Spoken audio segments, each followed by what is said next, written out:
fans. This is the High Spots TV premiere. We've never had a wrestling roundtable with three individuals at once, so we're. It's great today that we have Mr. Number One, George South, here on the right, Barry Horowitz in the middle, and Salvatore Bellomo on the left. We're going to just kind of make this an open topic discussion and see what these guys come up with. Really what we want to focus on today is, obviously most of you guys, you weren't Hulk Hogan on the very, very top, but you were the strong middle part of the card, something that I think a lot of wrestling fans don't appreciate, don't even understand why it was so important to this business. And so we kind of want to talk today about maybe some of your thoughts on how that role has changed in today's wrestling industry, working with some of the top level guys who treated you well, maybe guys who weren't so respectful of the roles, and then anything else that comes up in the conversation. So I kind of want to just tag in and let it roll and see how it turns out. Good. I'll start. As you probably know, I think these guys may agree, most of the matches that we were all involved in, the guy that may be going over definitely was not always the best guy in the ring, as I'm sure these guys will agree. I know many times, and with me, it was like pulling teeth a lot of times, Barry, with different guys. The one thing that I always thought was amazing is I know in a lot of the matches I had, you had to put the guy where you wanted him to beat you up, and many times. So that happened a whole lot. So I know it was a whole lot harder sometimes than we all made it look, I think. I've seen Bobby Eaton and Terry Taylor do that night after night, putting people, Arn Anderson, putting them into places. I got to quote somebody, friend of mine. I haven't seen him since probably 2000, a Nitro, Greensville, South Carolina. Came in the locker room. Tim Horner, great guy, great worker. I learned a lot from him. I lived with him in Charlotte, North Carolina. I love his phrase. You got these different terms of what we do. Basically, we're enhancement matches. You got to have a winner. You got to have a loser. But still, my dream was to be a pro wrestler, not to just get beat up. I could get beat up. I could carry the ball. I could be in semi-main event. I could be in main event. Okay? The thing is, I loved what Tim said. We're star makers. So when I went out there with somebody like the Ultimate Warrior, star maker, that's your role, what to do. Now, sometimes I can go out there with, let's just say, Coco Beware. It's star maker plus you're going to have a good match. Work with them. Not with the Warrior. That's a star maker. Yeah. That's it. So yeah, that is that. Yeah, right? Music stops, jacket comes off, so does the match. Okay. Anyway, so that's where I'm going with that. So I have no, I fulfilled everything I wanted to do. And anybody that knocks that, the smart marks know what we do. Anybody in the business who knocks that, or if I was whining or bitching, you didn't book me this or that, I didn't go to the gym, I didn't do my part, I didn't look my part, I didn't wear Nikes in the ring and look like a goof, okay, you could say you're bitching, but it has nothing to do with that. This is what we do. But anybody, what I'm trying to say is, anybody who knocks that, they're the marks. And in a bad way, I'm calling you a mark. Yeah. So I'm sorry. I would say what he said. What some people don't understand the business. It's like a guy you pull out a song about the Salvatore Bellomo always loses, all the kind of stuff. He's an idiot because I was making my life, my living, be losing, and when I used to go in the ring, so I love what I do. But sometimes you go in the ring, like those gentlemen say, the guy is no word, but we were better than them, but we knew our spots. And that's the reason we stayed, and we still there today. I used to go in the dressing room at these independent shows after leaving TV with $500 in my pocket, and the actual guys in the business would make fun of me because they saw me get beat. You were going down there getting beat every week. Jesus. And you think they would understand how their business was. But even guys in the business didn't understand. Yes, even the people in the business. As a matter of fact, some of the guys say, I saw you on TV, you're losing. Yeah. We didn't understand it was a job. It has to. Not everybody could be Shawn Michaels or Hulk Hogan. It ain't going to happen that way. Not even if you're supposed to be in that role. There's people in that role that don't deserve, that can't lace my boots, don't know a wrist lock from a wristwatch. Right there. But what George was saying, if I turn down different territories and matches. Going back, I'm going back. I'd be broke right now, or not have what I have, Yeah. or my notoriety, because I'm nobody's son. Promoters, I made my own. My pat on my back, all of that. That was me. I just worked my ass off. That's what I did. There was no favors, and that's a fact, and that's a shoot. And anybody who disagrees with me, I'll be willing to talk to them because I've worked my ass off. Well, we were not, maybe for some people we are not the best, but we were the best ourselves. You know, we went in the ring, we enjoy what we do, and that we knew where our spot was. But some of the people don't. You know, I have something kind of funny to say. A promoter fired me one time. You know why? Because I was losing too much. And that's the truth. That's called a mark promoter. He said, I cannot keep you in the tournament because you lose all the time. I said, okay. You said, if I complain the first day, you send me home, but I'll be working already 30 days for you. Then I make up, I knew to shut up. I wouldn't go and do my matches. Yeah. But when the promoter come to you and say, I have to let you go, Sal. Why? Because you lose too much. Okay. Who's the idiot? I'm sorry. It's like Ole Anderson said that Jim Herd came up to him one time and says, we really do need to get rid of Bobby Eaton because he hasn't been winning. And they told him. That's why he used to deliver pizzas or something or whatever. Right. Yeah. See what I mean? But I think our power to us three was we knew where we were. Yeah. We knew we there to me was go in the ring and have a good time, good those bumps. I did much with him too. We enjoy what we do. And that's what it's about. If you go for the money and go for the glory, then you have a big problem. Yeah. The ego, unfortunately, a lot of our boys are ego problems. Frank Dusek, who we all know, Frank Dusek, his dad, Wally Dusek, who's passed away, but was in the business for 50 years. Right before he passed away, I was able to go visit with him, and he always brought everything into perspective, about that. And he would always say that, when you go through the drive-through on Monday, at the bank, they never ask you if you win or lose. Yeah. And I've heard that from Johnny Weaver. Yeah. Oh my God, that brings back. That's wild. When you go make that deposit, they don't ask if you won or lost, does it? Let me just add some icing to that. The money we bring in the bag was real. That's right. Doesn't matter what. I don't know who said it, Baron Cicluna, Johnny Weaver, I don't know, I'm sure it was said by a bunch, but adding to George's comment, it's not how much you make, it's how much you save. Yeah, that's exactly it's not hard to make money, it's to save the money. That's it. Yeah. That's what, if you're going to live that rock star life, you know what, getting to that, now we're touching on something else, you live that rock star life, I'm going back 10, 15 years ago, different guys that have ribbed me, that's fine, did this, did that, I kept my mouth shut for, not because I was a puss or anything, nothing like that. The bottom line was I wanted to fulfill my dream, take care of my family. So now that I'm out of the business, I don't play that game no more. I'm not under contract. I don't have to worry about some stooge stooging on me or Vince or anything. I don't have to worry about that no more. I'm my own person. So a lot of things have. From that point of view, I did what I have to do. I didn't care. Some people hurt me. I know, because we discussed already before. But I didn't care about that because if you have to worry about those guys, I was going to do what I love the best, But sometimes, like you say, there are some stooge, something. It depends what you do because you involve on other stories. Then, some people like do different things, But I think the best is to know where we come from and know what we're doing. That's what most important. We did. Me and Rocky King did TV for Bill Watts one time, and we. By the way, he's a good guy, Rocky King. We wrestled Kamala in a handicap match, and I'll never forget. It didn't matter to me, but I think Rocky thought we were going to have like a 20-minute, match, and Bill Watts looked at us both, and he said, "Kids, you don't get paid by the hour." And I said, "Oh, okay, that's pretty easy." And you listen to Bill. Yeah. Or he'll just beat your ass. A simple example, a guy was complaining. I was at WrestleMania 1, I was in the dressing room, right? I was in the dressing room, I didn't wrestle, but I was there. And there was a guy who'd asked him to do a 8-second match. He was complaining because he said, I don't want to do it 8 seconds.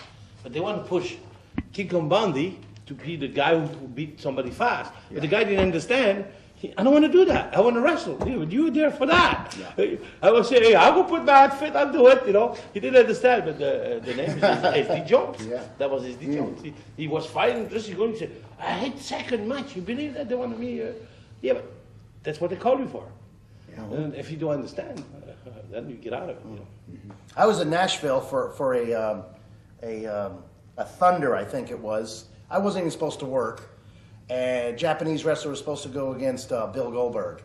He didn't want to work them. I'm going to say, I'm not going to say his pride, because most Japanese workers are tops. I mean, everybody should break in Japan. I mean, the way they break them in there. So I don't think it was that. I think he either didn't want to get beat, maybe that, or he was afraid Bill was going to be stiff with him or something. And he's kind of snug.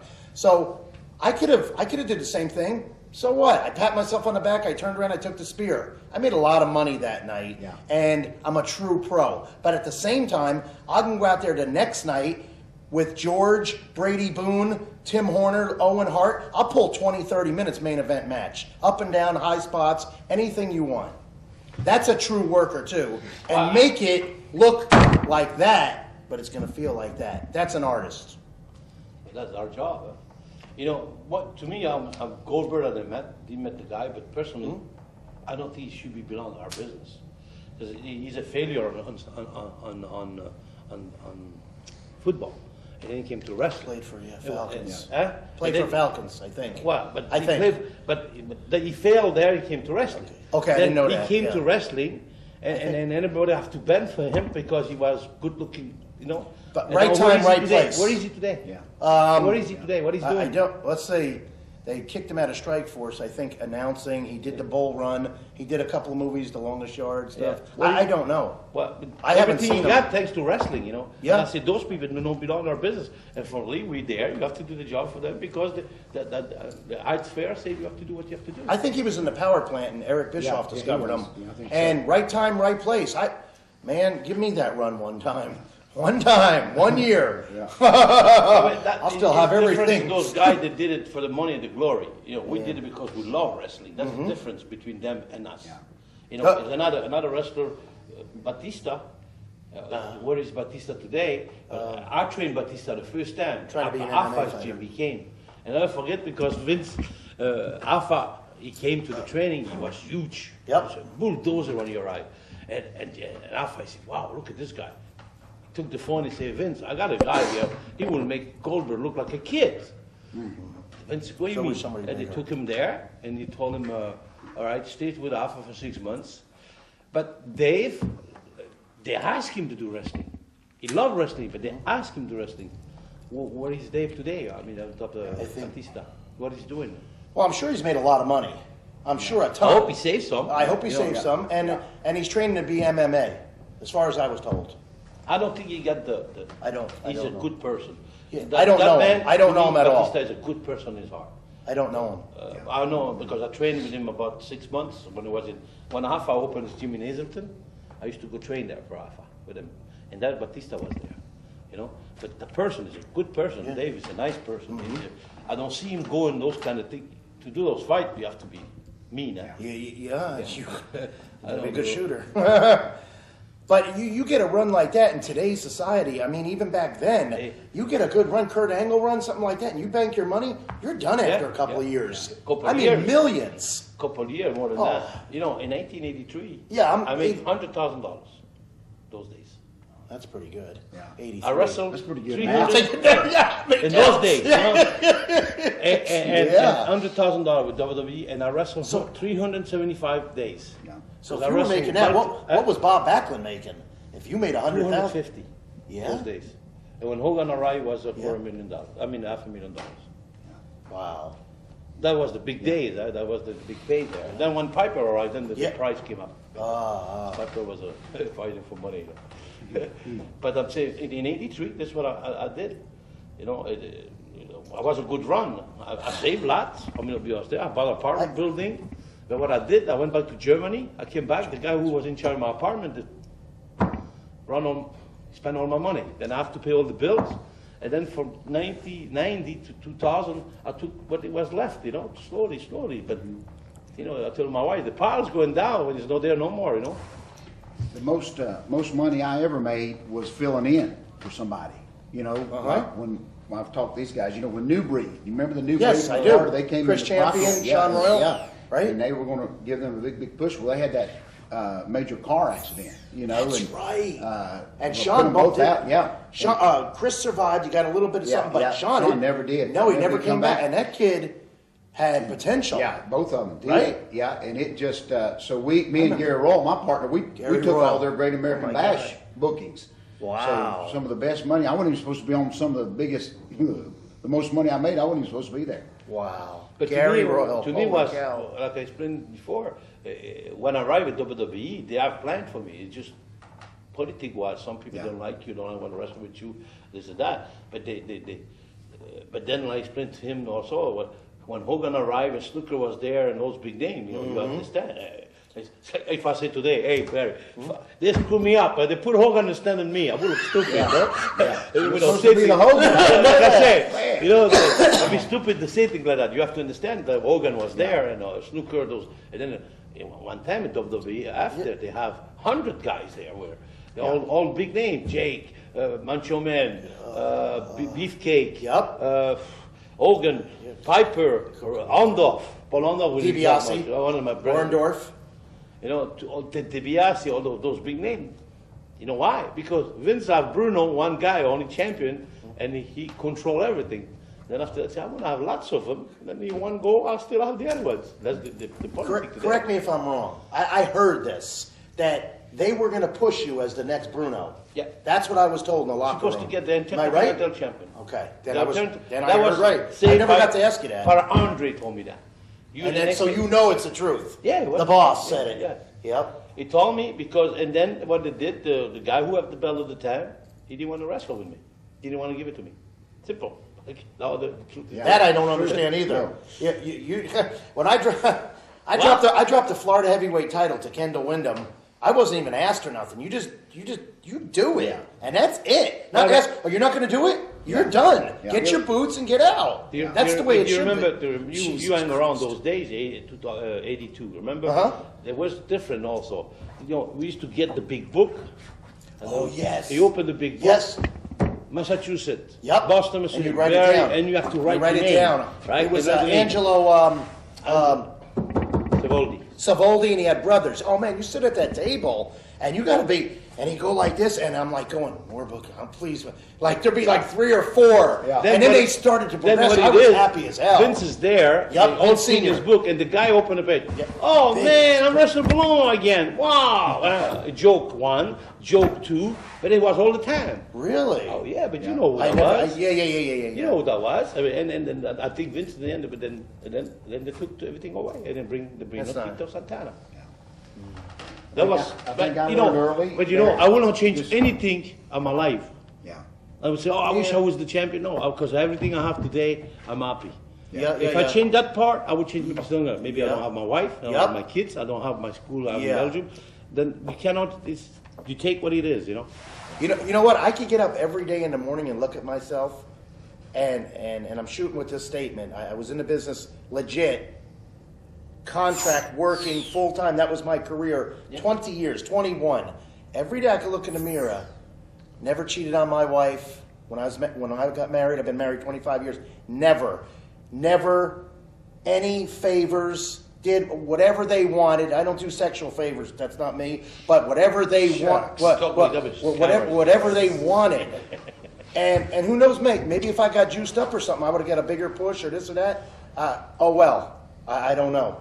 But I know that when I was in the ring, I was conscious about my things and different people and the smart marks and the different people that, like an Owen Hart or a Tim Horner or a Brad Armstrong, you could feel it. You know, if you're not going to be on that booking sheet, you're going to get erased. Yeah. I mean, that's not always it goes that way either. Yeah. It's not, you know what I mean? And I want to say something real quick, Ted. I don't know if you guys ever went through this. I went through it twice in my life, and I'll never forget these two people. I wrestled Allentown and Hamburg, Pennsylvania, every 3 weeks for Vince Senior. I go there. And Hamburg, I think, was Don Morocco. No, I'm sorry, Roddy Piper. Hamburg was, Allentown was Don Morocco. I got my payday, and I was also, referee come over, separate dressing rooms back then, by the way. He gave me a $20 bill. Morocco gave me one, and I'm 21 years old, and I don't know what's going on. And I had to get it explained to me. And I think the referee was Dick Worley. He says, you made your payday. This is from Morocco. This is from Roddy Piper. You put him over. You make him look good. You don't understand. You make him that look good. They're going to Madison Square Garden next week. I couldn't. I was stunned, and it's only happened to me twice in my whole career, but I'll never forget it as long as I live. I mean, $20, whatever. I mean, it doesn't matter. Don, You get my Donnie point? wasn't crazy, but he was good. So I'll never forget that as long as I live. It depends what it was. Don, I know you're still alive. It's kinda cool. It depends what you took. Sometimes you were strange, you know. But sometimes it shocked you with things like that. Yeah, Yep. It was like that. Mm-hmm. For example, you go Fuji. For example, Fuji, you travel with him. You go to the restaurant. You go for the bill. You pay the bill already, you know. Then you go for put the car, because I travel with him also. Who's that? You go tanks. You go for pay. You know, already he paid for the gas. He was good for that. Yeah. Fuji was good for that. You know, they were special people. You know, you hang around with them all the time. Sometimes they have a.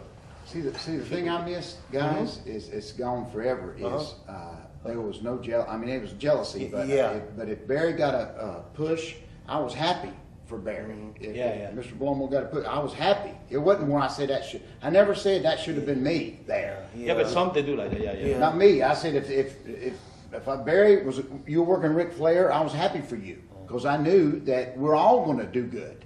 You know, it never bothered me. Yeah. I just always said I'm going to keep a job. I mean, I can't. Right. You know what? I would empty trash. I did many times in Jim Crockett's office. I'd take the trash out just so they'd see my face. And I'd go in there every week and just say, "Is there anything I can do?" Most of the time they'd say no. But that following Wednesday was my favorite day because usually by the middle of the week somebody had got fired. Or somebody had got a speeding ticket, or didn't drive. So I would show up on Wednesday, and I would pick up 3 or 4 bookings. Yeah, going in there and say, lucky "Hey, Wednesday for you." Yeah, Wednesday somebody either got fired, in jail, or killed." I was different. You know what I used to do? I don't know if you remember, Barry.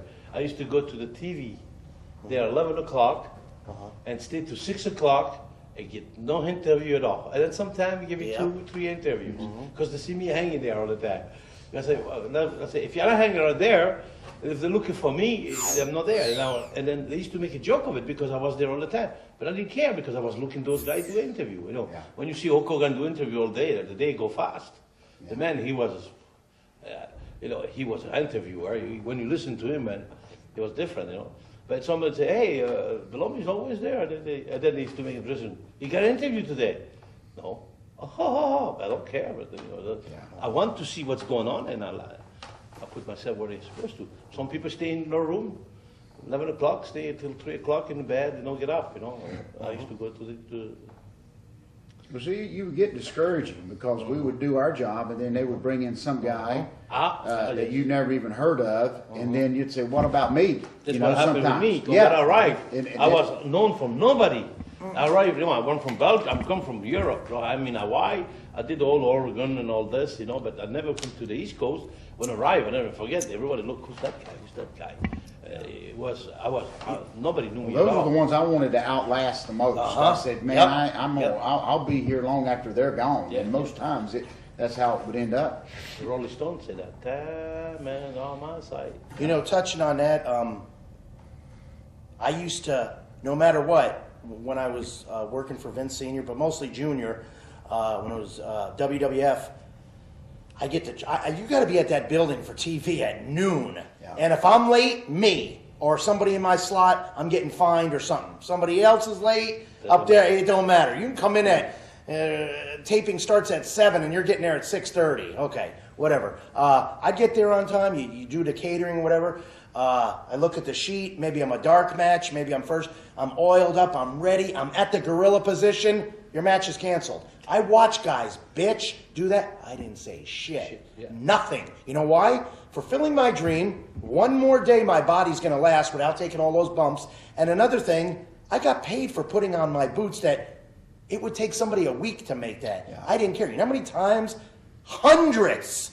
I never ever thought they would ever do anything with me, ever. They did me a little couple of promos here and maybe some ribs and jokes, but I will never forget walking, I'm pretty sure it's Wilkesboro, Pennsylvania or something. I will never forget walking in there. I was traveling with Dutch Mantel. Kevin Nash was the world champion. When you're the world champion, you're in on a lot of production meetings. You're in that in that big that big kayfabe you know. And Kevin goes, "You don't tell nobody, but you're going over tonight strong." You didn't hear this from me at all. So, again, you want to rib me? I'm not going to blow the rib. No problem. I'll go with it. You're not taking money from my family. You're not doing nothing to me. As long as you don't touch me, try to hurt me, take my money, I'll go along with this silly ass stuff. I don't do it no more.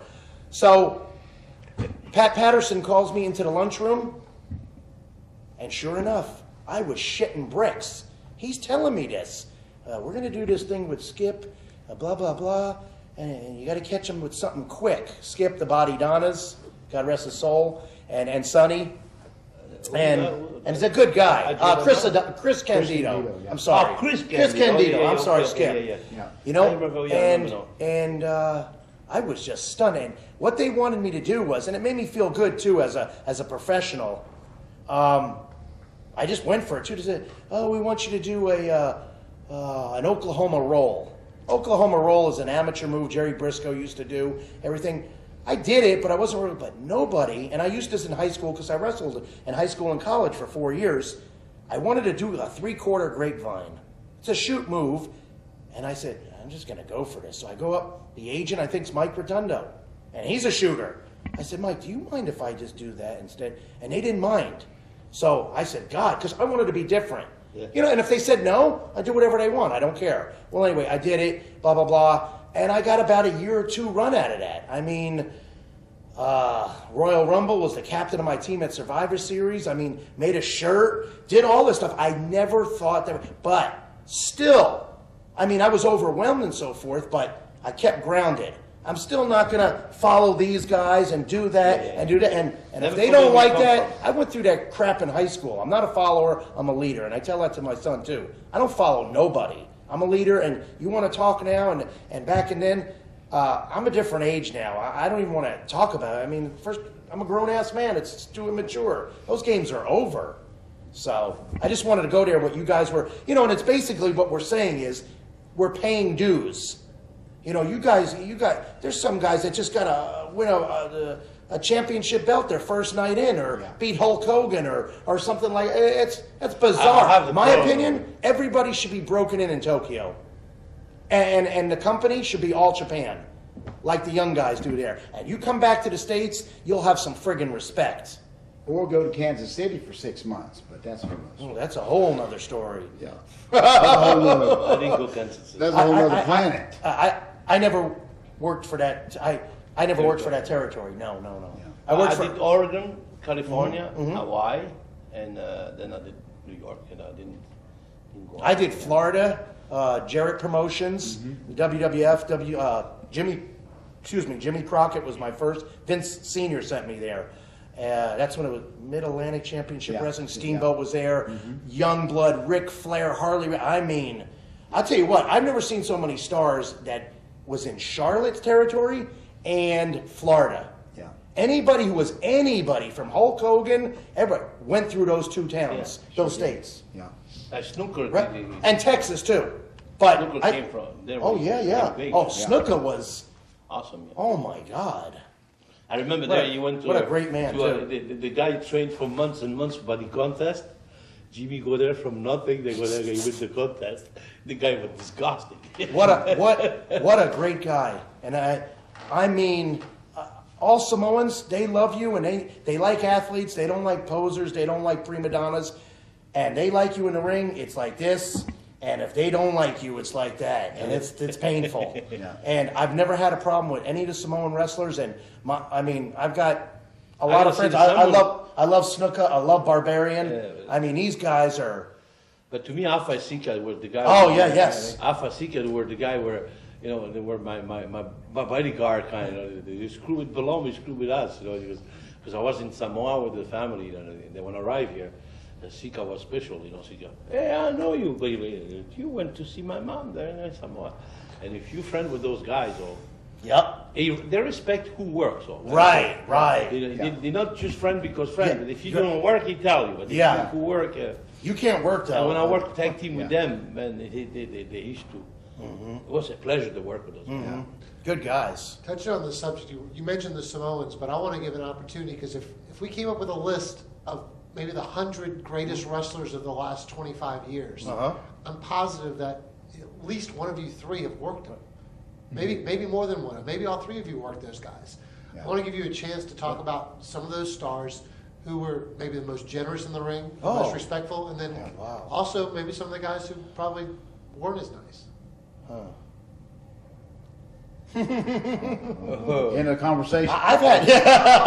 I mean, I gotta say, it worked for the Flair, work Dory Funk, work. Harley Race, those names, they were gentlemen. You know, to us, we were nervous. The rest of the guys think we saw or alive. You know, but I said to me, dude, you got more than. I got at least 10 or 20 guys that wrestle like that with them. You know? See, I always enjoyed the even like Denny Brown, you know, guys that really wasn't pushed, but you could go out there and do 30 or 40 minutes. Yep. I always joke with Denny because he would usually lead everything and wouldn't let me open my mouth. When first time he said, "Okay, I'm gonna listen to you," man, I just snap-married him and tried to drop Ric Flair's knee and it broke his nose bleeding. He said, "That's enough of that." You never let me open my mouth again. But those guys is the ones I really enjoy. And Flair and him, of course, too. But Brad Armstrong, as we mentioned, and Tim Warner, it was, you know, your average, even your wrestler, unless they could do a little something like us, they don't know what I'm talking about. It ain't about money. You get into a little zone when you're in there with like Brad Armstrong, and you don't want it to end. I mean, it just works. Yes. And it don't work much, but it's the beautifulest thing in the world. Yeah, I totally agree. I ditto that.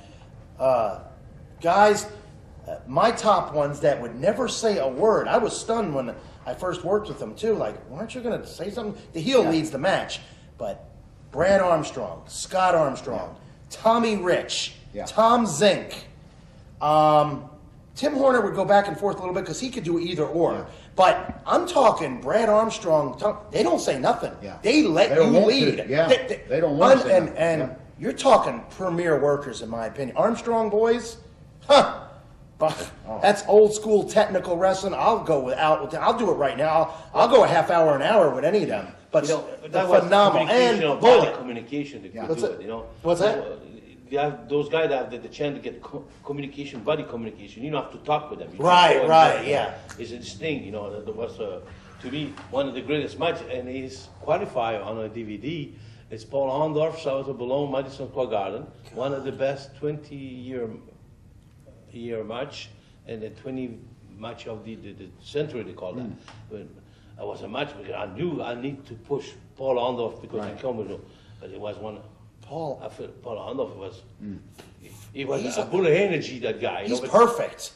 He looked great. His promos, excellent heel, excellent baby, unique kick in the ring that I could never do. Energy. A wrestling heel personified, unfriggin' believable. And Don Morocco too could walk, talk, do it all. There's not too many guys that. I mean, they're actually perfect. And I rate Orndorff. Oh man. Tell you who I like too, and he died very young. Is they brought Art Barr, you know, into WCW as juicer. I worked with him. Sandy Barr, Sandy Barr's son, exactly. Jesse Sandy Barr's younger brother. Yep, sure. Yeah, juicer. I worked with him in WCW. Brought him in, and one of his first TVs. I had never met him. And he walked over to me, and it was really. It made me feel good. He said, "I've never met you." He said, "We're working on the first TV taping." He said, "But Bobby Eaton told me just to keep my mouth shut, you know, and listen." And you know, those little compliments like that is very good. And then we went out and had a real, you know, decent match. But I enjoyed him, you know, guys like that. Just you didn't. We met a lot of good people. So Bobby Eaton's a phenomenal guy. People, some people, you got some people, and a good run too. Oh yeah. Kim Doc. Tiger. Each time I see I have to wrestle, I got an allergy. I couldn't take it. The guy was nice. He was. I don't know. I mean, we go in a match with him and might as well stay in the dressing room. There's no pulling teeth. He could do anything with the guy. He was just. He think he knew. But each time I have to wrestle a man. I told him if I could miss that day, I will do it. You know. But you have to do what you have to do. On top of that, you have to put him over. And the guy knows you think you know the wrestler, but I mean, that was one of the worst to me. Here's another nice guy. Main event status would sell for you, but Barry Darsow. Holy cow. Darsow. What a nice demolition, Crusher Darsow. Darsow, Bully. Big bully. No, Wow, that's his name. what a nice, Blacktop Bully. Black, was his yeah, name. Yeah. phenomenal. Yeah. Phenomenal guy. And by the way, still holds the 2-man deadlift record to this day in the Guinness World Book of Records with Wayne the Train Bloom. Just thought I'd throw that in there. That's a fact. Guys from Minnesota are crazy. Yeah, they were good people, bad people. You know, we have some experience with some. Yeah. You know, some of the guys they need to respect you. You know, they Yeah. go there Yeah. to do you do a job for them, they even say thanks. Yeah. You know, Yeah. So Yeah. to me, each time when I sit Jeez. down, I get thanks. Yeah. I always thank to the guy when, you know, Yeah. but some people don't. You know. Yeah. Yeah, Jimmy Valiant told me that. He told me, no matter what, brother, no matter what, if that match bad, don't kick garbage can. Hey, thanks a lot. Yeah. Don't kick garbage can. Jimmy Valiant, another, you know, for his situation, you know what, for his gimmick. Yeah. I mean, but nice guy, very polite. I mean, come off on that camera night and day. You sit with him Yeah, in a road they ain't trip, the same guy, yeah. just move the beard, spit. Yeah. Hey, you want to stop there, Weaver? Oh, okay. You know, but what a nice guy, and he's like a hell of a run. Oh, yeah. Right? 50s. I don't even know what years. he's doing right now. I don't even know where he lives. Yeah, I think- Virginia. Yeah, he's in Virginia. He's in Yeah, Virginia. Yeah, he's got a training And school. training school, okay. Still making appearances. Booked every weekend. And how old You is know? the man? Oh, he's 66, I think Yeah, he's he's 66. there. Yeah, he's Yeah. there. Yeah. Amazing. Like 4 or 5 decades, I think, in pro wrestling. Another super guy. You know, I can't name everybody. I mean, I probably could, but Yeah, you you forget know, just one. to top of Yeah, Salvatore Bellomo. yeah, Salvatore Bellomo, Yeah, George the name We Yeah. Salvatore. have, you know, it's funny. We have like 3 months together. Right? We spent 3 months together actually. All my life, I always think about it because he was laughing all the time. I don't remember. Doesn't matter what, he was I really always in don't. a I good don't mood. remember that about Always, him. no, he was always I in a don't. good mood. I gotta say that. You know, Wow, I got older. I didn't do that no more. Yeah. Huh? You got the business you and all that. Yeah, you get seasons. Yeah. So, and you learn. Oh wow, Yeah. I really know the business Yeah, now. I know the business. Yeah, gets that Yeah. work. Huh? Who's the name we're supposed to mention? Oh, Rick Steamboat. Oh, yeah, Oh, yeah. Steamboat, yeah. I mean, Steamboat, Bob Backlund. Yeah. Phenomenal. I love But oh, Backlund, man. he used to go to school and tell him you don't take drug and drink, and then he stopped drinking. I said, why you stop drinking? But I'm lying to those kids. I have to stop drinking. He was really in it, you know. But what a nice person also. And Bob's funny too. Oh, yeah, He do he's some good. stuff that you wouldn't. I was yeah. on a road trip with him and Glenn Jacobs in Canada. Glenn Jacobs is Kane? Kane, thank Yeah. you. And Isaac Yankem, blah, blah, blah. Actually, at the time, he was Isaac Yankem. So that's probably 95, 96. And we're on this road trip, and it's icy, blah, blah, blah. We stop at a hotel. Me and Glenn split room. Bob stays alone. Told them, yeah. And he stays alone, and it was a weird joke. It was dry, but I think I figured it out. I to this day, I really don't know. And I guess he'd like go to a country bar sometimes and listen to, because I love country music too. And I lived in Nashville for 10 years. And he liked country music and maybe just sit there alone and drink a beer or something, you know. And he goes, I get in my room and I asked for a wake-up call at 8:45. I know we have to be on the road at 9. And I just got in my room. So basically what he's telling me, he still slept nice. for 15 minutes. Yeah, I never understood that. And you try to pursue with him and he just starts laughing. Yeah, and- he was- yeah, he right? was- So he was it took me years to figure that out. And I really don't know if I really got that one figured out yet either. But what a great guy. I mean, and man, talking about the man back in the 80s. Person was. Remember that thing he did on TV, the step test? Yeah, yeah, for yeah. 1 hour, shoot. The steps. Yeah. Up and down, live TV. That was for real. Yeah, yeah. I mean, he's... You know, and- he used to go to George Washington, and you pass him by, you see a guy upside down. That was Backlund. But he stayed 20 minutes on upside down. He used to have those boots. And then some of the guys didn't understand it was you need progress to do that. They used to go and put their salad, stay 5 minutes. The next day they could not move. They stretch all the tendon and everything. You know. Backlund built that, you know. Unbelievable. You know Because what? I remember the first time I did it 1 minute and a half, 2 minutes. He said, don't do more, Sal. I said, well, what do you mean? I feel good. No. He said, it's true. The next day I was pain, but not that bad because he stopped me in time. You have to. He was an athlete. He was. Yes. But I'm sorry, he didn't have the charisma. I know what you're I saying. gotta say that. I know what you're saying. You know, he was a good for his person. time, for that spot, those years, because Vince Sr. loved him. Yeah. Loved him. But you know the story about that, right? Bruno left, Right. Because, Bruno was there and he said, Backlund, it would not last a year. That's what happened. Okay. And Senior said, that guy got to last longer than you. The deal was he has to last more than Bruno. But it didn't work because Junior came and it changed. But in the beginning, because Bruno said that guy will not last a year, and then said, I'm going to keep making, and Bruno was 15 years champion, right?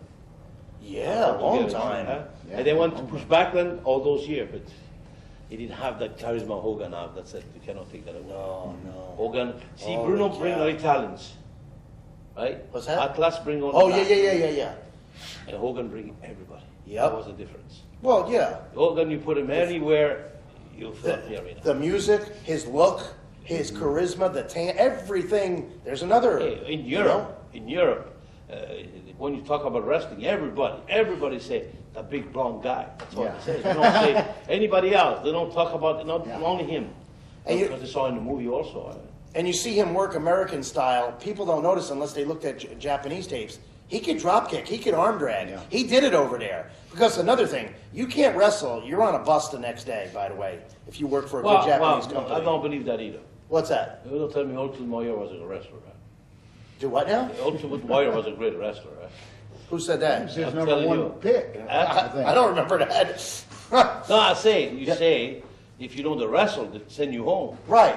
For you and me and him, because we are that level. Okay. But those big names, if they don't even the wrestle, Okay. they push them. I don't think the Warrior ever went to Japan. No, do you think the Warrior was a good wrestler?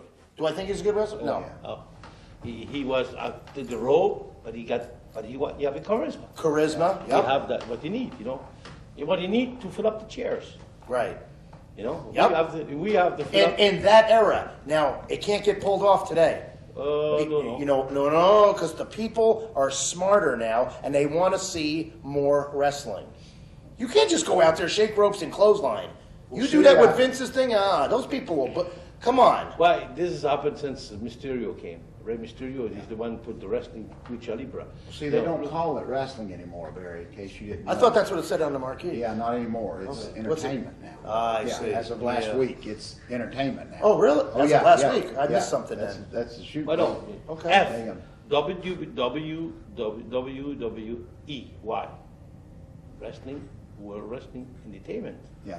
Well, it's not even, it's Okay. not even wrestling anymore. Okay. They took it out. I didn't know that. Yeah. I What did did not they do? know that. They Yeah. cannot call it wrestling anymore. Why? Yeah. Vince How do you said know no. that? Why? Why did he? Why was he When doing did it that? happen? This week? Because or- they're, last week. What? They're, that's serious. The boys cannot even mention wrestling in an interview. The word wrestling, you can't mention it. Holy cow. So what are we talking about? Yeah, I'm gonna what? say like Blackjack Morgan, this business passed me by. Well, yeah. It is. What are you wearing It- boots it- for? it's It's still still every year. representing. Are you kidding or what? No, I've never I'm heard not that kidding. one. It's still entertainment, but Yeah. it's no more. Wrestling entertainment. No? Yeah, it's no more wrestling. I mean, the Because word's in gone. Belgium, the way I pronounce it, I say wrestling is I have heard entertainment. something about this. Yeah. It's wrestling entertainment. Yeah. As part of competition, it's not competition, it's entertainment. Yeah. Yeah. I was broken in. It's pro wrestling. That's Yeah. how I go, and that's what it says on the marquee, and that's what I do. It doesn't say tables, ladders, and chairs. It doesn't say Okay, that. that- It says wrestling. Do you think on the 80s we would think to do something like that? Never. The ECW started with that kind of crap, but I mean, You know they what? went to extremes. on I'm it. partial to my style, but you gotta have like a card. You gotta have a wrestling match, a girls match, if you want to have a midget match, whatever. And then you gotta have maybe Little what do you for call that? everybody. What do you call that one? I lost it. When you do.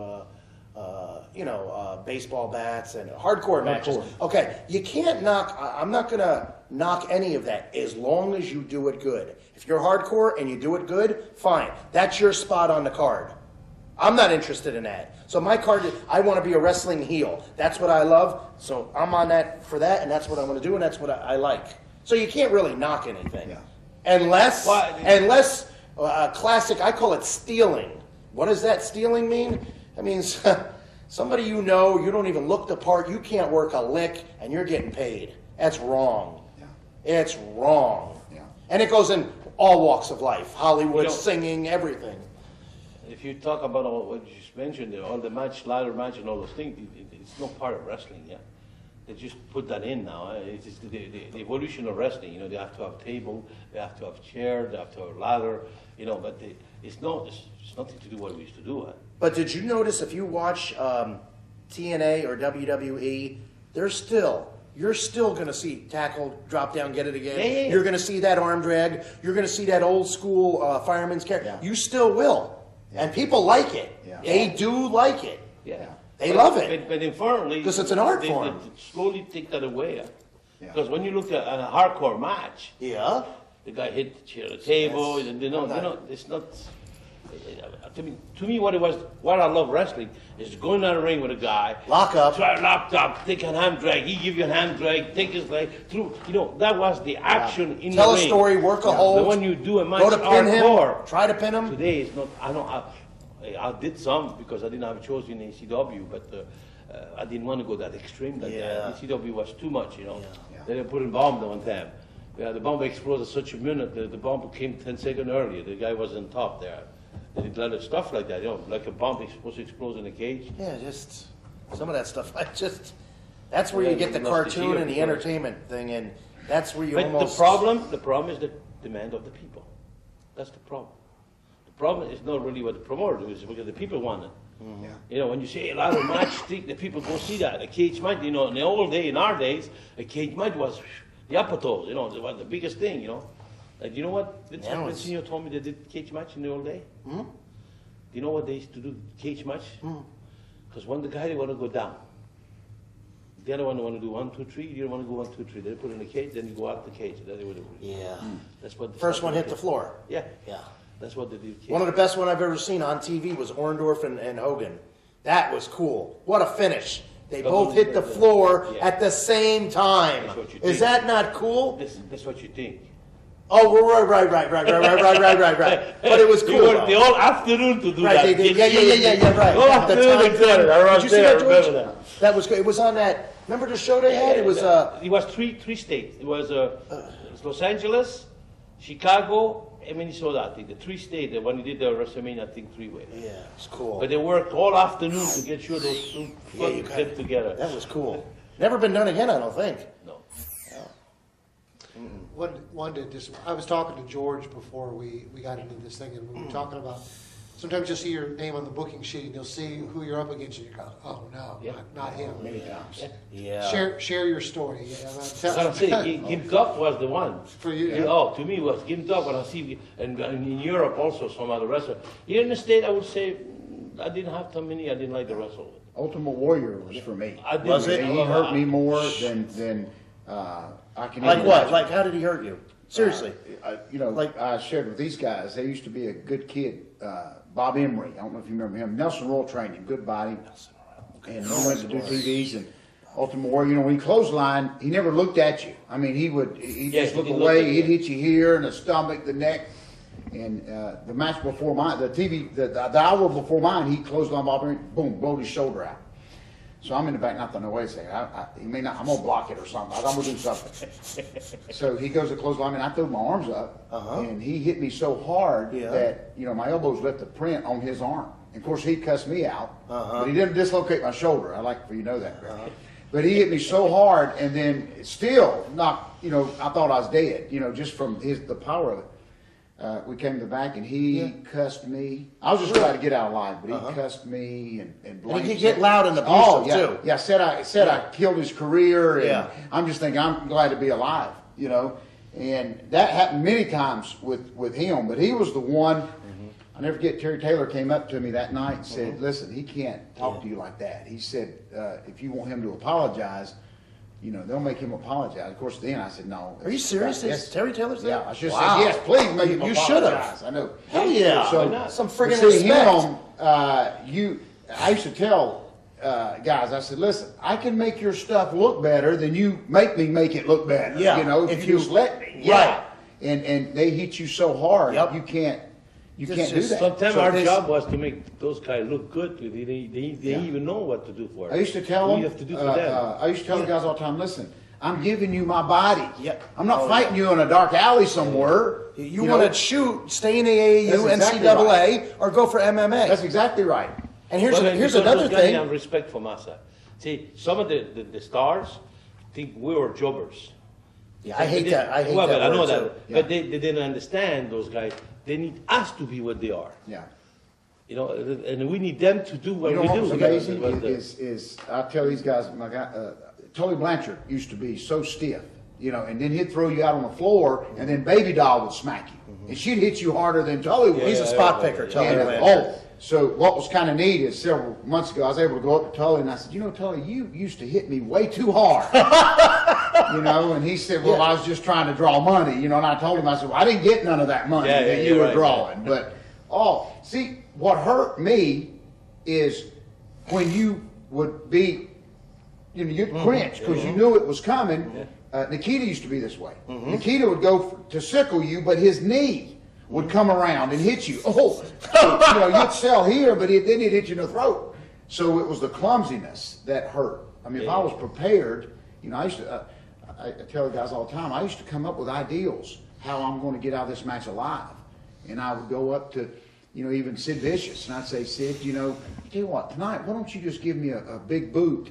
And when he would, I'd go out on the floor and I'd lay there for like 20 minutes. And he'd say, man, you sold that great. Heck And I'd yeah. blanket Put over back that in the big ring, boot. buddy. Yeah, Boot you was get a strong. hurt, Yeah. I didn't meet him. I didn't never have a chance to meet the guy there. Just he was so Sid big, Vicious. he would hurt you just looking at you. You know, and I'll never forget, He hurt himself. But for example, King Kong Bundy was huge and everything, but what a gentleman that was. Yeah, Bundy. I'll tell you who Bundy. else was amazing to me, and he never hurt me. It was Earthquake. Ooh, You know, Yeah, big you're right. Earthquake. I agree. I mean, I've never. Well, but those guys, they were He was would easy. do that He was stone, easy. and he would see. It was Easy. the most. I mean, it was. And so, he was a nice guy. Yeah, I liked him a Oh, lot. yeah. It was just so to be You know- so big. He took good care of you. I got to touch base on a couple of things on piggyback here real quick.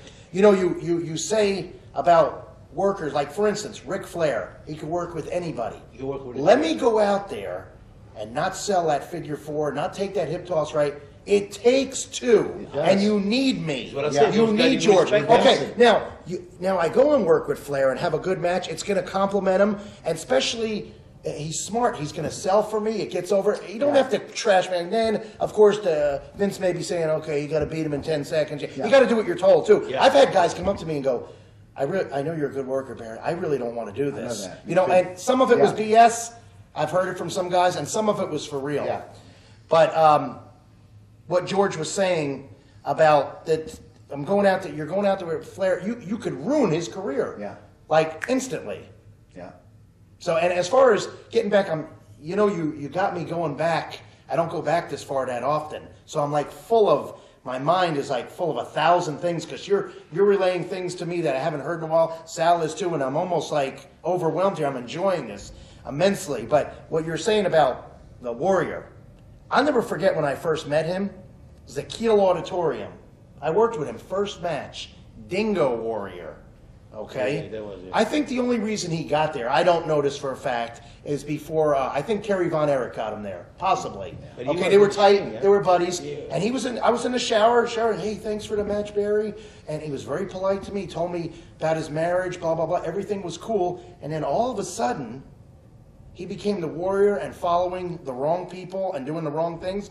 And I'll tell you what, he didn't talk to me, he didn't appreciate, he was stiff. I took an afternoon match where we did double shots. Vince would do double shot weekend. Yeah. You work, 1 o'clock and then 7. You get on Lear jets. He had 2 of them. One for heel, one for baby. Food in there. Phenomenal setup. It was really cool. You're making 4 paydays in 2 Saturday and Sunday. He didn't do them that often. They were pretty cool though. Well, something happened in Cape Girardeau. They couldn't get a wrestling ring. That won't happen now. Vince is so big now, it just doesn't happen. Well, they bring in a boxing ring. I'm taking bumps for the Warrior on a boxing ring. He did that behind the thing split, and when I came down, I braced myself. My forearm split like you took a blade and went like that. The ring cut me. Yeah. A boxing ring is a shoot, and you could bump on there. The only thing I know this floor here or outside is the Dallas Auditorium. The one Fritz Von Erich right there. The ring that never moved. It was bolted to the floor. It never moved. Let me tell you something. Backdrop in there and stuff, you better be in shape. But I saw that Warrior. I'll never forget this. He goes to give me a press slam. By the way, the best press slam in the business is Lex Luger. You can say what you want. Best press slam, and sold his ass off for me. It was like this in the ring with him. So I'm going to push up. And I pushed. Dumbass isn't that strong, I guess. Yeah. Well, it didn't look right. Okay. I come back in the locker room. It's a Baltimore arena, and I'm here, babyface here, and I hear him telling, I think Dynamite and David, I'm a piece of shit, and this and that. Well, first of all, say it to my face. Second of all, that's wrong. But back then, even, and I don't want to be a coward or nothing. You're going to get, if you boast up to that, or if I take him down or something, I'm getting fired. Yeah. So if I think about all the times where I want to speak, I'd have lost a shitload of money. But I still got my pride. I'm not doing that no more. But if that's it, that's as far as I went. Never did anything else, you know what I mean? Yeah. Illegal. I'm not doing that for nobody. Very. Yes. Yeah, also, one other thing, one of those guys, JYD got the spot. One of those guys, you go and beat the shit out of him, you get the spot. Because Vince respect that. I don't know about that. Well, listen. He's going to give me the Warrior spot? Yeah. No. He He give you the spot from the guy. Yeah, He yeah. expect you to do what you do. Yeah. They'll say, yeah, you got some time. You have to. Hey, you have to defend yourself. So. Oh, yeah. If somebody, You know? if somebody actually touches you, In Germany, I got the guy. He wasn't supposed to be a pimpy. I got a gun and everything. I jump on him. Mm-hmm. Oh, yeah. After that. There's difference between the wrestling life and the locker room. You don't put over ribs. You're taught all this. I think I was taught by the best, and that was Boris Malenko. Sorry, but I'm partial. I mean, I'm watching guys get broken in 5 or 6 months, year and a half, 3-4 days a week. That was after my part-time job, working out with the weights in a warehouse in Tampa, 104 in the summer, 30 degrees in the winter. Hindu squats, and then you don't do something right, you're going to get stretched by either him or Carl Gotch or Shelley or Jody. So Where's Carl Gotch today? Carl Gotch is passed. Yeah, that's what I did. Yeah. I didn't sell an arm once, and Belgium, he showed no. me. He tweaked my arm. I told this to Salvatore. He tweaked my arm. Just tweaked it. That was sore for a week. Yeah. Well, Carl Gotch is master shooter, super shooter. I mean, does it all. People are afraid of him. He used to, when he's a Belgium guy, you know that, huh? He's Belgium. Okay. Carl Gotch was Yeah, I Belgium. couldn't understand him a lot And of they all times. And he was huge. Big man. Yeah, but he was Belgium from the Flemish side. He used to draw. My friend used to travel with him, the old timers. Huh? Mm-hmm. In the train, he used to draw shooting moves. Oh, my If I'm God. the way that he used to draw. That's scary. Then Going he down the went to road, seeing that, Vancouver. George. You know what he used to wrestle? The trees. What? If you know Rick Frolic, he used to go down in the wood and fight trees. He used to dress up and not get hurt. And the guy was Trees. yeah, the trees. He used to get the branch. He was a crazy guy. You know? Carl Gotch was crazy for that. He loved it being cheap, huh? Carl Gotch. You met him, no? Yo, yeah. He stretched you, no? Yeah, yeah, he did, yeah. See, Yeah, that's scary, those guy was a guy like that in Belgium. He used to do that to me. Before he touched me. Hey, I didn't touch you before you hurt me. One guy he hate that. He used to grab the young people and then he put on the hole and hurt him. Yeah. And then I knew he was like that. And then sometime I saw him. And then I used to go, come and train with me, Sal. Yeah, okay. And I'll wrestle a couple moves. Then I saw you try to put a wrestling shoot move. He said, but I didn't touch you yet. Well, before you hurt me. And he was pissed off. So those guys knows who to fool around with. Carl Gotch and those big names, they don't fool around each other. No, No. Guy didn't know about wrestling. They used to hurt. You know, another one, Bad News Brown didn't go for that crap either. Brown, that was a good guy. Now we're talking about a man that I think took a bronze in the Olympics for judo. Yeah. Super shooter again. Yeah. He don't play. Yeah. He don't play. Now, he respected you Yeah. if you were an athlete, Yeah. and you respected him and everything, but Yeah, otherwise... Brown was a good person too. Oh, He was man. good. I was in Los Angeles with him. Holy That's cow. another guy. He liked to have a good time, huh? Yeah. He liked those women, huh? Heels. It's high heels. Now that's Tony Atlas. Oh, that's right. Yeah, Okay. There's too many people. Do you know, I don't know if you're still friends with him or not, Gary Cortinelli. Yeah. You still are? Yeah, You see him? yeah, I sure Okay, do. Sal. Uh-huh. Right, and you guys used to come up and stuff. No, this is so funny. I'll never forget this. I was staying at this Best Western at the Douglas Airport. Yeah. And they used to call it Jabroni Arms or something. I don't Yeah, know. they sure The did, yeah. Cell Block Yeah, H yeah. or something. It was It was weird. And I can't believe the money I spent there. I should have got an apartment. I'm 21 years old making $800, $900 a week I thought, woo, you know.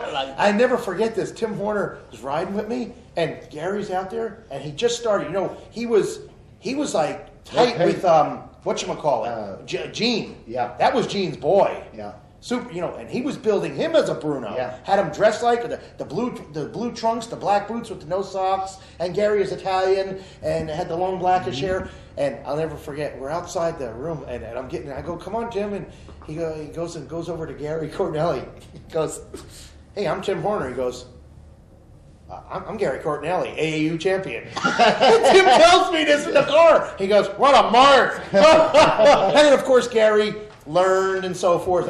Imagine that, you're getting introduced. Hey, I'm Tim Horner. I'm AAU champion, Gary Cornelli. They took him out on TV one time. This is right when that 2020 I like expose Sal. and all that. Me too. But they took him out. Ole was so mad over that with David Schultz and all that. He was mad over the reporter saying that wrestling was work. So I just saw that. Ole got Bob Roop and Staggen, and he said, y'all going to go out on TV? And he said, Staggen, he says, Bob Roop's going to try to open you up the hard way. And Stan had a big old head. Yes. So they get out on TV, and Ole said, Stan, I want you to just give yourself to Bob Root and just let him punch you till you bleed. We're going to show the fans that this business is real. So they go out there for about 15 minutes. And Bob Root, I'll never forget, he hit Stan, just straight boom, tatered him, and couldn't open him up because his head, boom. And Bob Roop's head was purple. I mean, his hand was purple. And Bob Roop is... Oh, he's tough. So they get back, and Ole's cussing Bob out because nobody bled. You know, and Stan's eyes out to here, but still no blood. And Bob Roop told Ole, he said, listen, my hand's broke. He said, I can't open him up. He did have a big head. I forgot about that head. Yeah, we see him some still in Charlotte. What does he do? Working at selling cars. He don't have hair, right? No, yeah, he shaved it. He shaved it? Sure did, yeah. Gary's a good sized dude. There was Where's a story he from? like that in Germany. A guy, a wrestler, he tells Sika, he say, hey, hit me hard. Hey, hit me hard. There you go. Sika say, what? You want me to hit you hard? Yeah, you sure? Yeah, he said, hit me hard. Sika went over, bah! The guy, the guy said, one more time. Bah! I said, hey, it's enough. Sika, the guy said, what? He go, you want me to hit you hard? You hit him hard, man. You know, Mr. Saito said that to me. He says, you do uppercuts, European uppercut. I love doing those because a lot of people are doing them in the forum. And he said, just lay it in.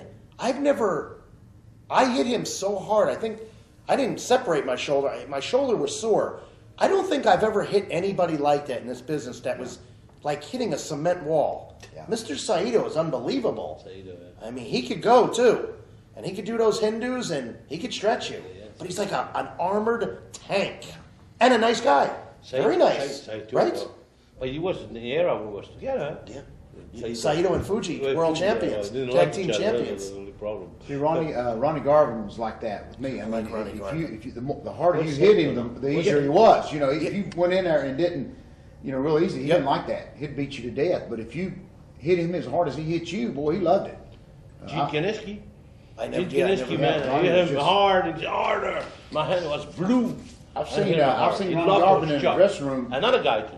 Putting his boots on, and I've seen Flair walk in and go to wash his hands. And it was like two lovers. I mean, he walked in, they just saw each other. And next thing I know, they, like two bulls, they hit each other. This is in the bathroom, Ronnie Garvin and Ric Flair. Okay. And they just start chopping each other. There's nobody in here but a couple of the guys. And they just, it's like they, loved it. And their both chests is bleeding.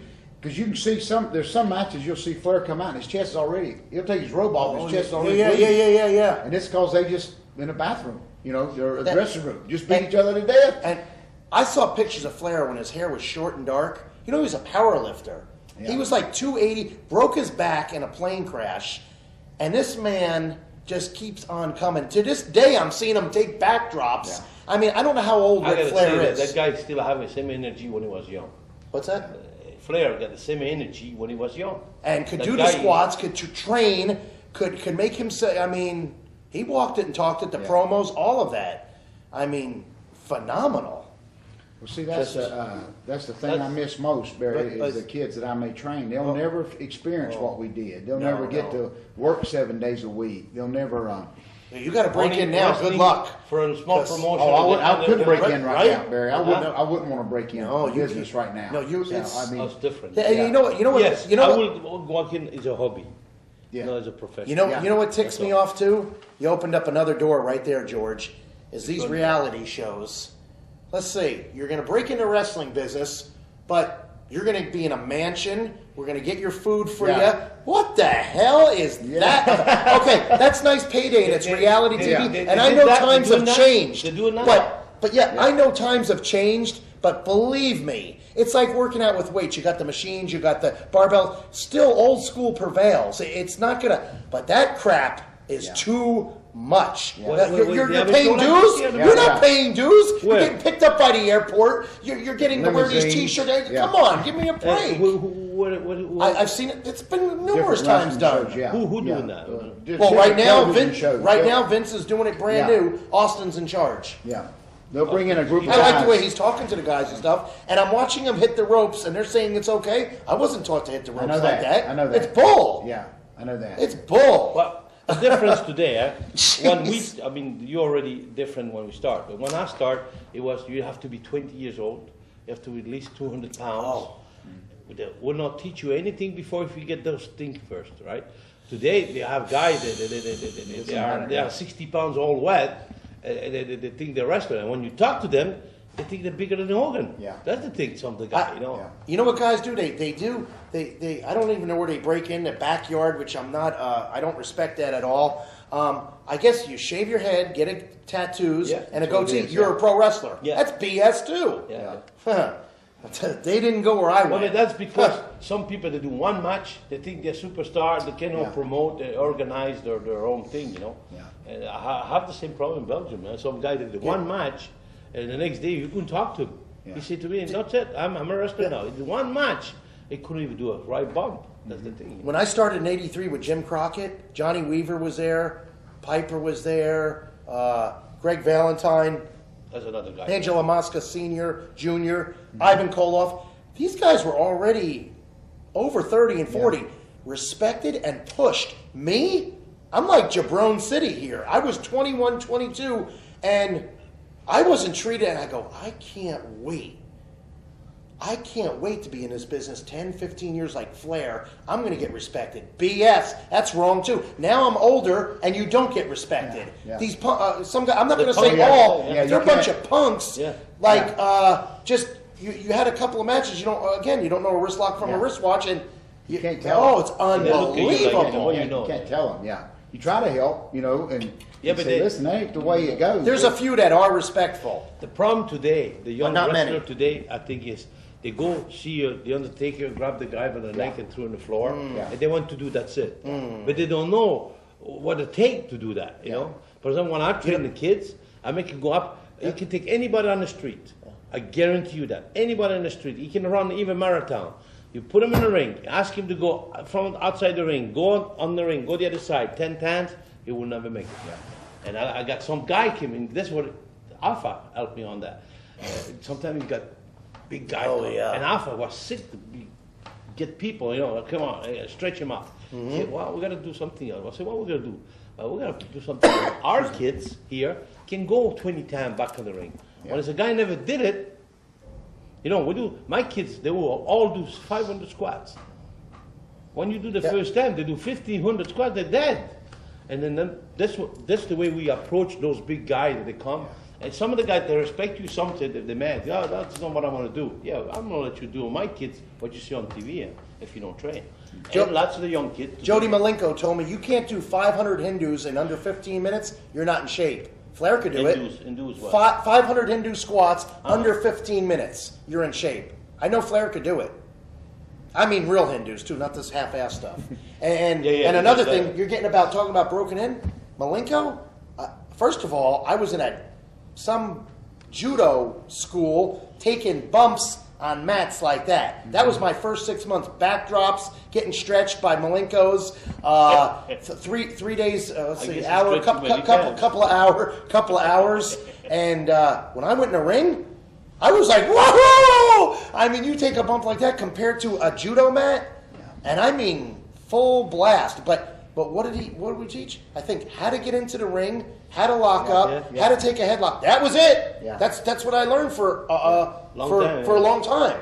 And then step by step, and then he went into the promos. You're doing first of all, shut your mouth. You don't do promos, kid. Yeah. You learn how to lock up, and guess what? Half of these guys can't lock up. Don't get it. Yeah. It looks like hell. You can't hit the ropes. You cannot stop. And this is not a headlock. Yeah. This is a shoot headlock. Get a clue. Yeah. But you cannot stop that. What is going on now? You cannot stop. If I'm running the school, if I'm running the school, or if I'm working for Vince, or I'm teaching, that's the way I'm going to be taught, and that's how I was taught. And I really think it was. I know what you say, but Vince will keep what you say. But I mean, all the new generation, they are like I say, a guy build a ring up, he start to promote. They don't have no license, nothing. You know, a lot of people do that. You know, they go in the ring and you see them posing and everything. And Unbelievable. Where have you been? What have you did? Yeah. What have you did? That. When I started, it was let's see. I think I had just Malenko told me, he says, I remember this. I went against Frank Martinez, Dr. Death or something at Washula, Florida. I think I made $25 or something. He beat me with a neck breaker. I wore black trunks. I'll tell you when to get the boots, Barry. Malenko says, order the boots. Black boots. Black trunks. I put tape on my hands. They came up to me and they said, you're watching too much TV. Get the fucking tape off your hands. Okay, I'm doing what you say. See, that's how you learn, though. And you have climb. Those days. You respect the elders. You start from the. And you were a respectable guy. I gotta say that. You know, and then with the young generation, they don't care. You know, telephone today. We never imagined to have phone in our day. Right. You say, Dad, can I have a phone? Young people today, what do? Hey, I want a phone. He didn't ask you. That's a new generation today. I got to correct my son that way sometimes. You know, I got to correct my son that way sometimes. But it's our fault too, eh? To a point. We give him everything. To a point, he's my only child. And then wrestling's the same thing. People say, oh yeah, I could do a match. They gotta let me wrestle. You know, sometimes a promoter is stuck. Is a guy that, hey, you did a match? Oh, I did a couple of training. Up, you put him in the ring. That's it. It's done. Those days was not like that. We make you work twice, but you don't put nobody you don't know in the ring. Where I train in Florida, my gym, it's 10 minutes from my house. It's 5 minutes from work, and I think there's some Florida wrestlers in there that they got a school in Florida. I've never been there. Okay, this is how I operate. This is how I was taught. If I'm not called or invited, you're not booked, you're not getting paid, you don't go. That's what Malenko. And you never work for free. Ever. Elvis wouldn't work for free, but I'm not Elvis. But I'm just making a little joke there. Free, no, never. But, So you never worked for me, Barry. no, I don't. But there's different ways of paying dues, and I see some of these guys in the gym. They know who I am. My picture's in there, or if they're true fans, they know. They watch tapes. I hope they watch tapes, old tapes, blah, blah, blah. Never come up to me. I've had one. Hey, nice to meet you, blah, blah, blah. That is so disrespectful. You know, there's a lot of guys I didn't like shaking their hands in the business. And I did it, professionalism and the respect. But, I see these guys in the gym. I'm not going to them. I did more in 1 week than they'll ever do in their life. So one comes up to me. He's on the wrestling team, the #1 high school wrestling team in the country, in the United States, is where I live, Brandon High School. It's on ESPN. Okay? He comes up to me and he said, I'm training to be a wrestler, blah, blah. And two things he did wrong with me right off the bat. He told me he had to do a match, and he says, I got to lose, and I'm bigger than this guy. Right there, you're not going to make it, kid. You're not going to make it. But I didn't tell him. You know why? I don't care. I don't care about him. I don't want to. I'm not trying to be a prick. Sums it up. I'm not trying to be a prick because I've did that already. I've did that. And what happened? I'm not a sap. I'm not getting stepped on. I'm not doing that no more. So I guess he got tired of that. Now he's going to be an MMA fighter, okay? But he knows it all too. Now he never talks to me or anything, walks right by, and so do I.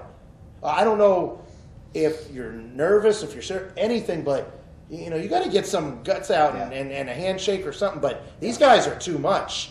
But there's only, and I'm going to say, if I've met 50, maybe one that's respectful. Are they clueless? Are they clueless? They don't even respect what we did. I was told, I remember when I went, I left Florida. I'll never forget this. Oh, shoot. I walked I bullshitted, and I probably didn't. Malenko gives me Monsoon's home phone number. You don't get that no more. I moved up there. I moved to Belmore, New Jersey. I went to a payphone and called him up, and I couldn't believe that. My name is Barry Hart. How long you been wrestling, kid? 3 years. I wasn't wrestling 1 year. Yeah. And I'm going, I'm getting over on this guy. No, I wasn't. Yeah. Of course, now I know. I know I wasn't. This is Monsoon, you know? So anyway, well, be at Allentown, blah, blah, blah, blah, blah. And I go in the front door. I know nothing. You're supposed to go to back door. I'm walking through the people with my gym bag, whatever. I walked in that dressing room, Allentown. Yeah. There had to be 60 guys. Mr. Fuji, Blackjack Lanza, Bob Backlund, Pedro Morales, Johnny Rods. Don Man, Morocco. I'm like freaking out. I got to shake everyone's hand. I have to. Not that I didn't want to. I was scared and nervous. Yeah. And I think my first match was, I think it was Don Morocco and Angela Mosca Sr. That was brutal, by the way. that guy that was stiff. And hey, I'm 21, and I didn't even get a gut punch in, Yeah, George. I know that. I bumped my ass off, sold, and got beat. Yeah. And you went to the dressing room and said thanks to him. Yes, I did. Yes, I You did. went to him. Yeah, That's what we did. You went And to you know him. what? To beat that up, Right. we would say thanks to them. Yeah, that's And you know what? And I'll never forget this. Black Ninja says, you know, I wasn't tanning then or anything, and you know, oh, you got a good white chest. I could slap the hell out of it. He says, hey kid, you know you got to get color tonight. I'm shitting bricks. I'm scared. I never did that in my life. I'm gonna like go in the bathroom and just avoid him always and crack jokes, and maybe he'll forget about getting color. I mean, that's all he kept on saying. I go, I don't want to do this. I want to wrestle you. Just, you know, hit me with that claw, you know, but don't make me bleed or something. But it was a big joke. And I sold it good for him, I guess, you know. But man, that was scary. I mean, this Blackjack was, I guess, in 82, 83 is a prime. Yeah, I mean, the man's 6'9", 300 pounds. Yeah, he was a good man too. Yeah, there's another tough one in the business. Oh yeah, when he's the guy who came back, he go, Sal, the business passed me by. He say that? Oh, heard that a this lot, business yeah. passed me by when he saw Oh, everything yes. going on. Oh, when yeah. he came back after his problem there, you know. Yeah. And his son Barry was a hell of a worker. Hell of a baby face. You know, Barry I predict Windham. that kid. I Huh? predict that kid in my mind. He could be a big, great wrestler, and they didn't push him. Well, His well, attitude- you know. but he didn't get what he deserved, that kid. But his attitude was a part of it. Yep. Oh, okay. Attitude is in those days, man. Attitude could cut you off. Man. But he was no bad attitude. It was just You know- thinking he knew better than the boss. Yeah. You know, you say attitude. I remember Pat Patterson saying, I don't know this exact, but it was, let's just say it was kind of close. 70% of this business, Barry's in the locker room. Yeah. 30%'s in the ring. Yeah. How about that? Okay, is that I cool? agree Okay. 100%. I believe that. Okay. When you arrive in the dressing room, like I explained before, I arrived in Allentown, man. If all those guys was a gun, they all look at me. Where'd this guy come from? Yep. Come from nowhere. They'll never know. Boom, and they start to push me. That's the thing. I remember And I got Johnny Ross, first guy comes to I love complain. Johnny Ross. Wait a minute, he didn't want to do job because who this Oh, other guy? yeah. Then we got the other guy, the Jose Estrada. and Estrada. I liked him I'm on too. town. Oh, okay. I don't know. Yeah. Then he was another one there also. He didn't want There was a lot. the Savoldi party there. Those guys with Savoldi all that from Boston.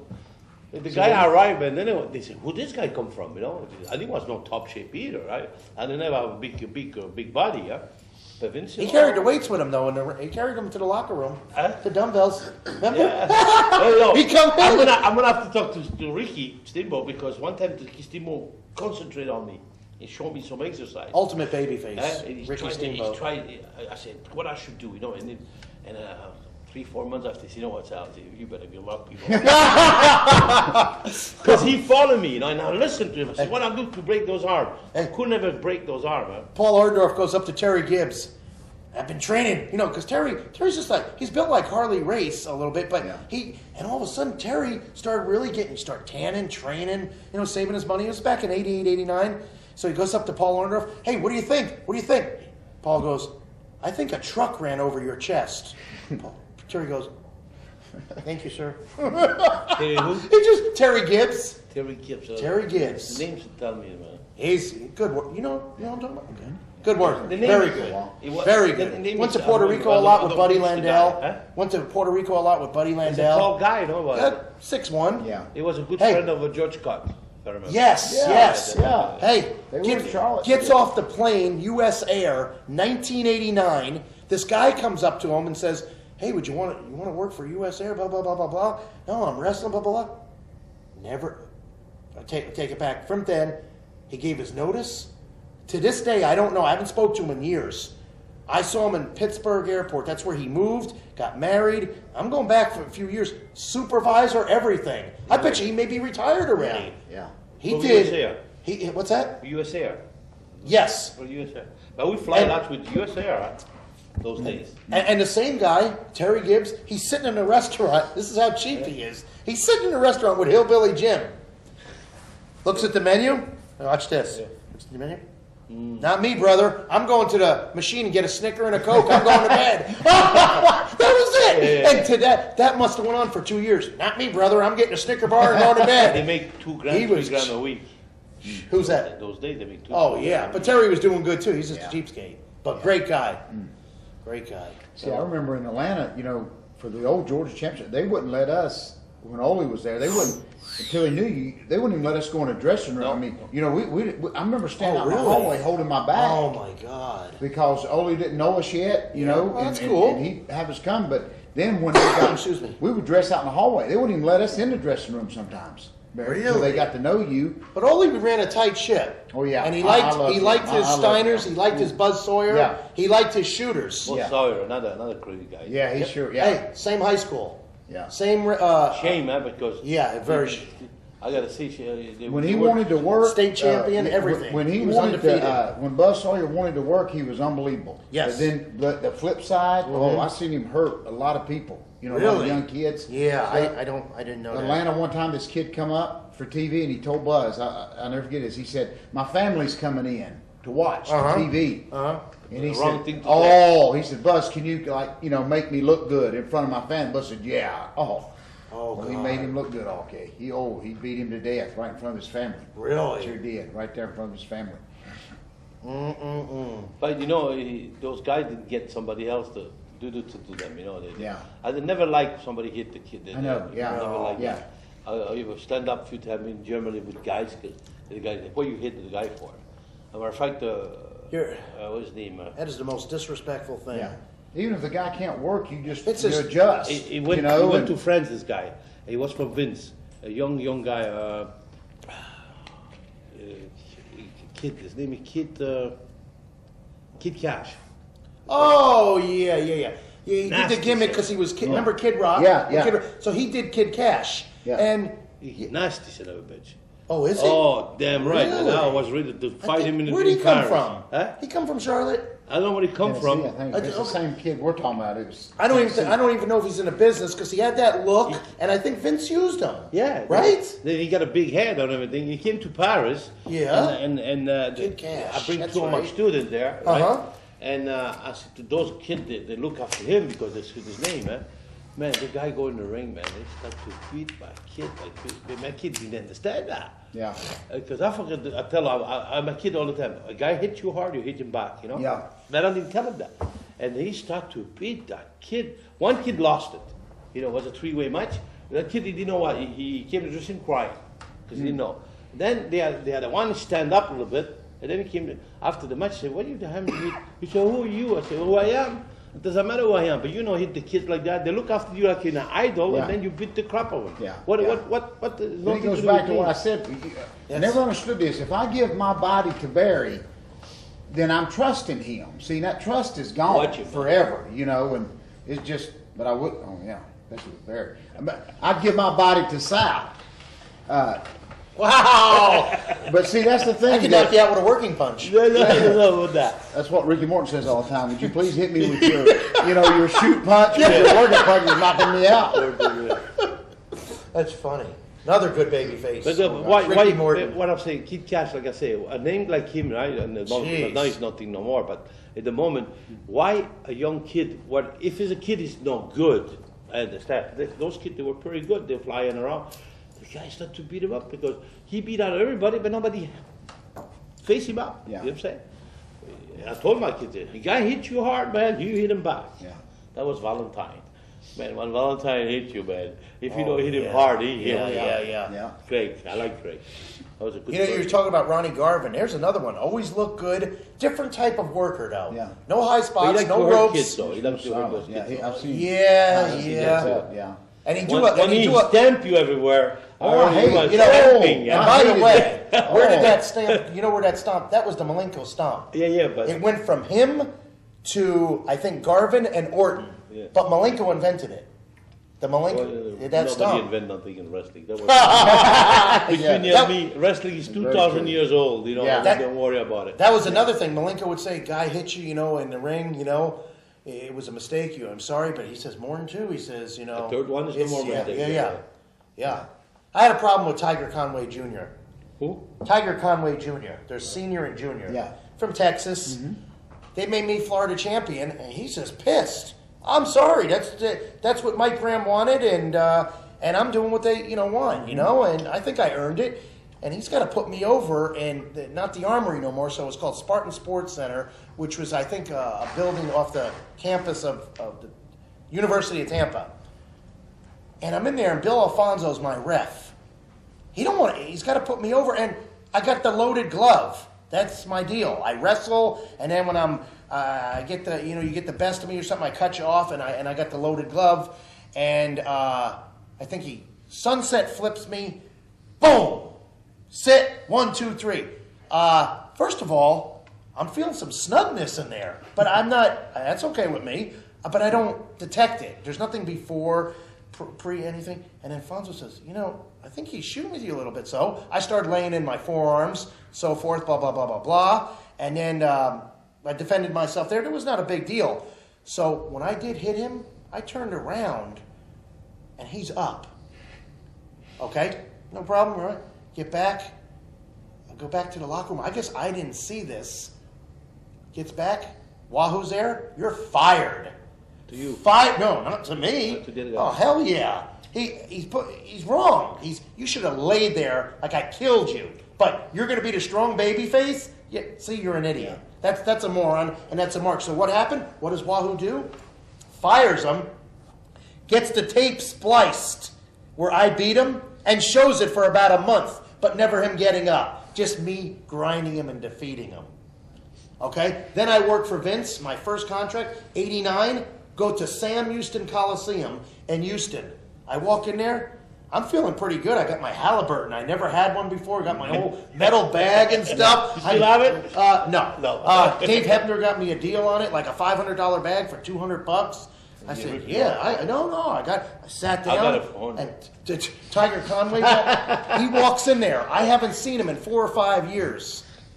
And I see him. He goes, how you doing? I looked at him. I go, a lot better than you. And I walked out. I've never seen him since or talked to him since. And that was it. No, but some people deserve that. You Yeah. do the right thing. If he was not good to you, that's it. Well, guys, And then others were trivial, like what you said about guys like a little bit in the ring, they take over, do this and stuff. Hey, thank you, blah, blah, blah. Just some things are business and something you got to weigh out. Like it's life too. You got to weigh out situations. Yeah. Sorry. Guys, I really appreciate you sharing all these things. I'm glad it went in a direction I didn't expect, but it was great. That's what these roundtables are all about. Okay. And I just appreciate you for your time today. Thank you you. so much.